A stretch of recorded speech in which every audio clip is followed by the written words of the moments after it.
Hola, muy buenas a todos, bienvenidos a Tintas y Píxeles, un canal dedicado a videojuegos y dibujos, y hoy día voy a hablarte de las revistas de videojuegos. Esas revistas que de alguna manera eran nuestra ventana al mundo para conocer la industria, conocer estas personas que creaban los videojuegos, conocer los eventos de videojuegos y también revistas que nos acompañaron en parte, bueno, en los 90 principalmente y también parte de los 2000, que después, bueno, empezaron a decaer, algunas se extinguieron.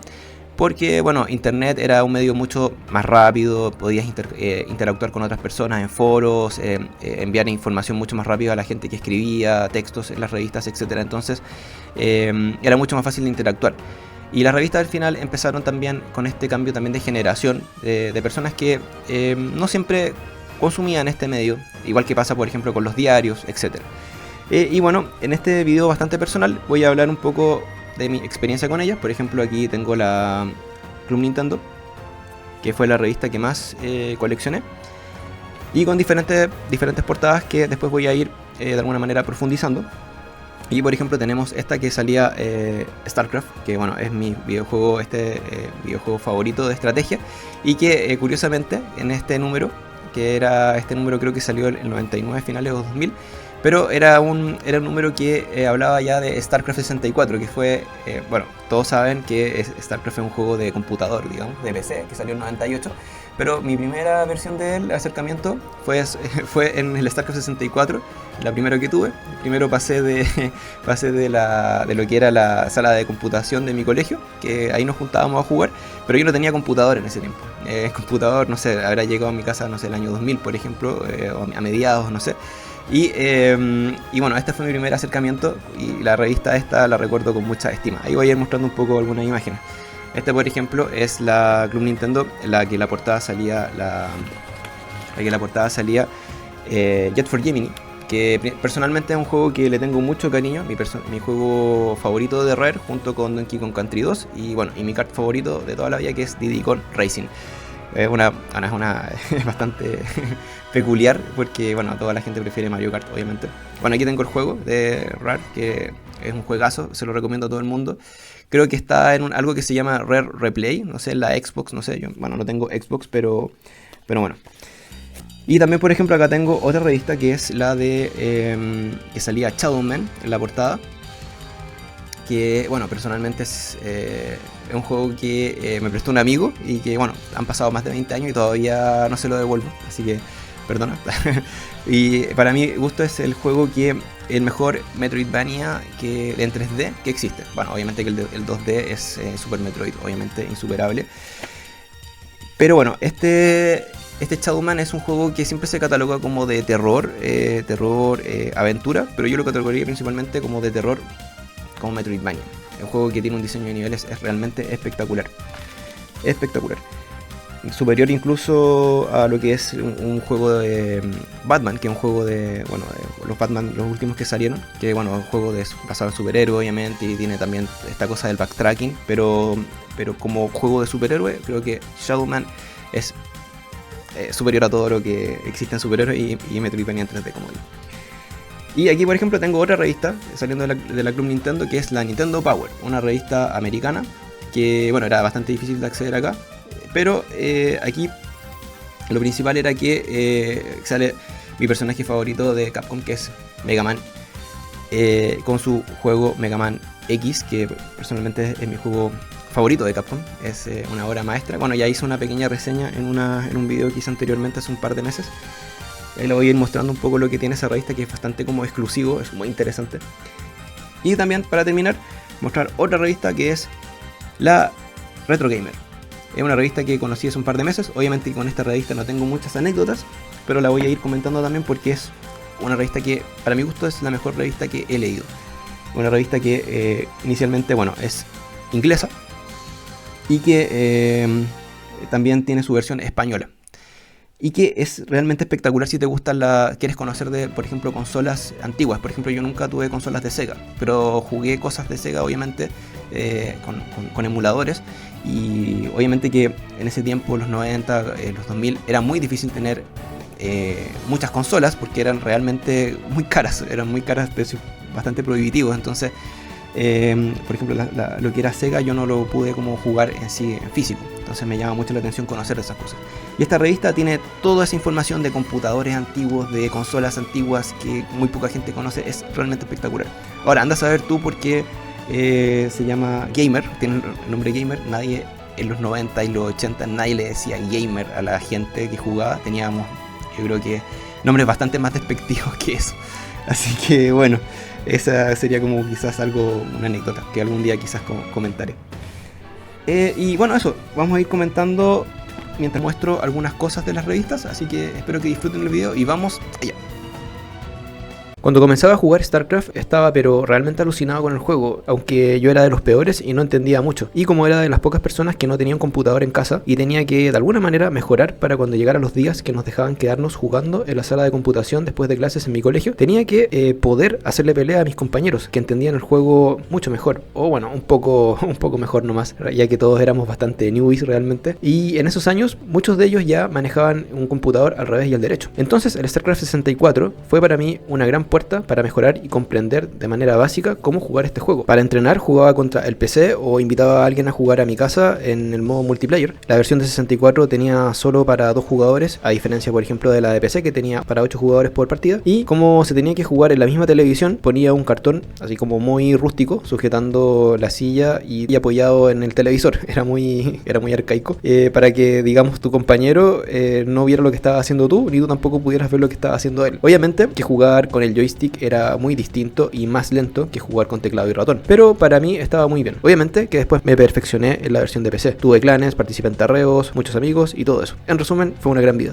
En este número de Club Nintendo le regalaron una portada del StarCraft 64 en el que se describía muy a la pasada lo que era el juego en sí y en qué consistía el gameplay. Por supuesto, para mí todo lo que se decía de él quedaba pequeño, porque mi ilusión por jugarlo, mejorar y conocer más de él es que era un vicio de lo más grande que he tenido en mi vida. Algo interesante de las revistas de videojuegos era la posibilidad que te brindaban para conocer un lenguaje más técnico del medio. Por ejemplo, cuando decían que un juego tenía 256 MB de capacidad, o te decían a qué género pertenecía un videojuego X. En este caso, se identificaba a StarCraft como un Real-Time Strategy, un género que era reciente para el año que apareció StarCraft en PC. Todos estos detalles te iban enriqueciendo el lenguaje como jugador también. Poder jugar StarCraft en la Nintendo 64, pese a todas las diferencias técnicas con la de PC, como por ejemplo que no había animaciones en los personajes para las misiones, que no habían diálogos con voces reales actuadas, que la versión de PC eran espectaculares, inolvidables las voces de Zeratul por ejemplo, o de Kerrigan, o que cuando habían demasiadas unidades en el juego, como por ejemplo si alcanzabas el límite de población y habían otros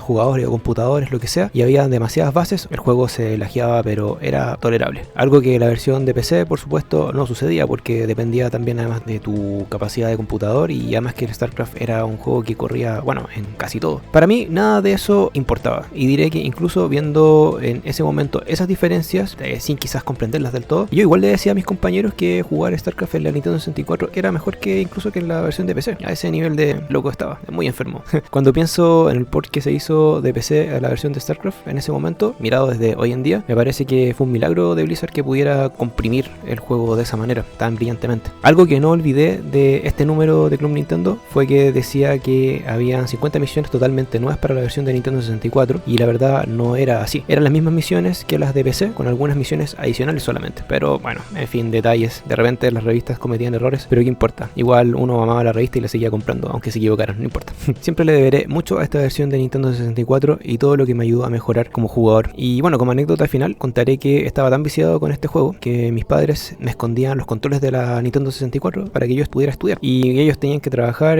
durante el día. Entonces lo que yo hacía era que abría el closet, y el closet tenía un pequeño fierrito. Entonces de alguna forma un día me descubrieron porque quedó la marca en la madera, y dejé la marca y me descubrieron, y bueno, fue bastante feo. Así que StarCraft también me convirtió en un vándalo. Y bueno, y esas serían algunas de mis historias con StarCraft 64, StarCraft de PC y la revista Club Nintendo. Por supuesto que seguiré hablando de StarCraft en otros videos, ya que es una de mis grandes pasiones de la vida.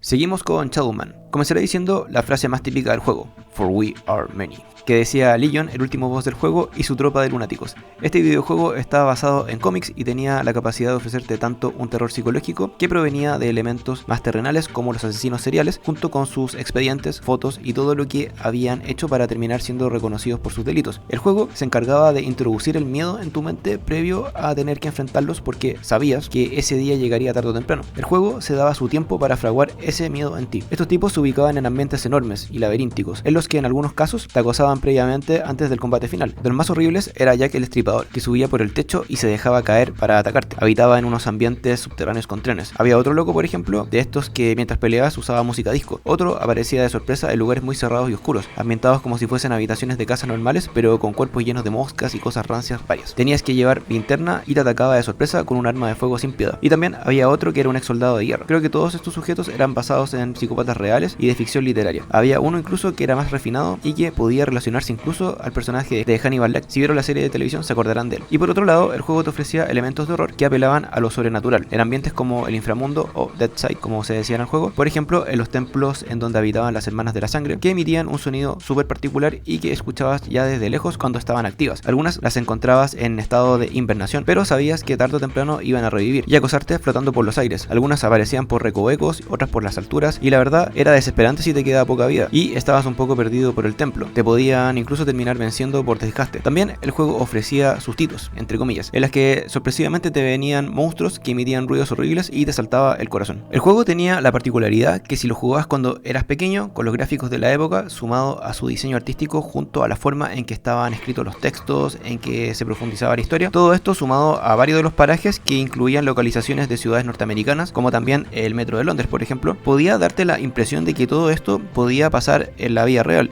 y que todo realmente era una profecía o que todo estaba basado en realmente hechos verídicos. En ese tiempo yo no sabía que Shadowman estaba basado simplemente en cómics, así que como que de alguna manera me creía un poco la historia. El sistema de juego consistía en tener que ir intercalando la aventura entre el mundo real y el inframundo para cumplir tu misión gracias al osito Teddy, que era un recuerdo de tu hermano pequeño muerto. Podías usar un arma diferente en cada mano, lo cual era súper versátil para poder combatir enemigos y tenías que ir juntando las Dark Souls. Paréntesis. Qué buen nombre para profetizar que me encontraría con uno de mis juegos favoritos décadas más tarde con el mismo nombre. Y bueno, cuando reunías una cantidad importante de estas, podías abrir unas puertas enormes en las que Shadowman debía cargarlas con su poder para destruirlas y seguir avanzando. Muchas de estas puertas las podías ver previamente en tu camino, pero no abrir inmediatamente por falta de recursos y tenías que volver para cuando estuvieras listo. Al igual que el juego ofrecía una buena cantidad de ítems que servían para poder descubrir secretos y avanzar, como por ejemplo tatuajes para caminar sobre el fuego o nadar en la lava. Tanto la forma de abordar el sistema de las puertas como también la de los ítems convertía a este juego en un Metroidvania, según mi punto de vista, más que un simple juego de aventuras como se califica comúnmente. Recuerdo que demoré varias semanas en terminar este juego la primera vez. Por supuesto no era culpa de Shadowman, era que yo era inexperto en lo que era entender la lógica del backtracking y también quizás olvidaba algunas zonas en las que tenía que volver para descubrir algún ítem especial para seguir avanzando correctamente, lo que me mantenía dando muchas vueltas por zonas que ya había recorrido. A diferencia de StarCraft 64, que no tuvo tanta cobertura en la revista, en la Club Nintendo se mostró Shadowman en varios números, algo curioso pues era un juego bien de nicho y no apto para todos. En algunos números se mostraba de manera más descriptiva, contando por ejemplo su historia, lo cual me sirvió para adentrarme en la trama más profundamente, pues en su momento solo lo pude jugar en inglés, lo que me dificultaba bastante para enterarme de todo, dado que la trama era profunda y compleja. Y también en otros números como el de la Club Nintendo con la portada de Perfect Dark, con la protagonista, era la año 9, número 5, en la que había una guía del juego con imágenes muy interesantes del cómics. Y bueno, ¿quién no consultó una guía cuando era pequeño que tire la primera piedra? Creo que eran muy útiles si te quedabas estancado por mucho tiempo y ya lo habías probado todo. Esto es porque simplemente en ocasiones hay detalles que uno como jugador se le pasan por inexperiencia o por ser un poco manco. Algo muy diferente es si ocupas claves que rompen definitivamente el juego, tan comunes que existían en los juegos retro. Eso creo que sí que estropea totalmente la experiencia.